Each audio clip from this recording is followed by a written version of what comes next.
Beaucoup d'économistes africains se sont prononcés sur la grande pandémie du Covid-19.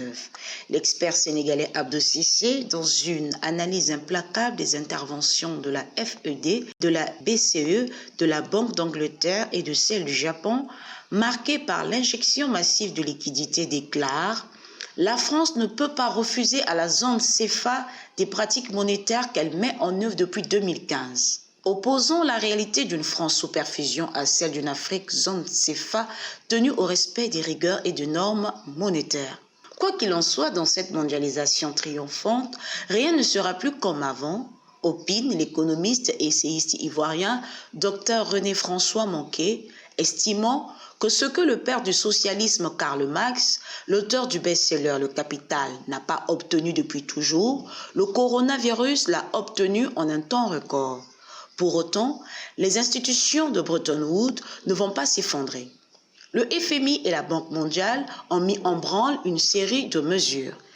Cette dernière avait initié même des pandemic bonds dont il est question dans l'analyse documentée de Meissa Lo, expert financier MBA en gestion d'actifs.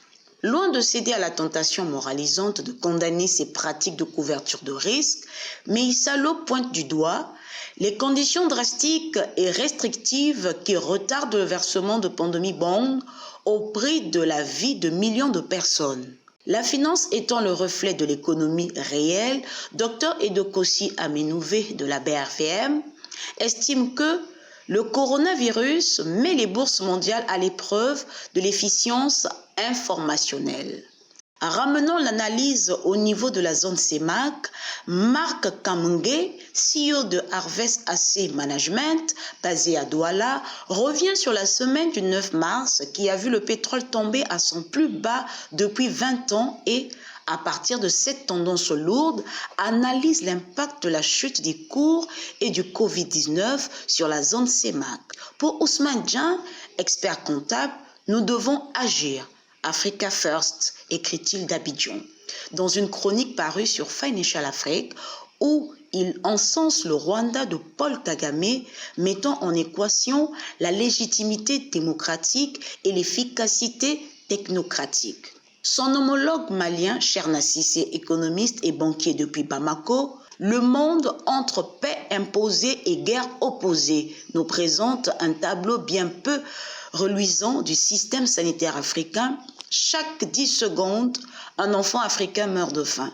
Chaque 10 minutes, 15 Africains sont tués par le sida. Chaque heure, 45 Africains décèdent du paludisme. Dans cette zone du monde, il y a 0,5 litres par 1000 habitants. Excusez du peu, 70% des lits sont déjà occupés par des patients souffrant de pathologies liées à la qualité de l'eau et de l'assainissement.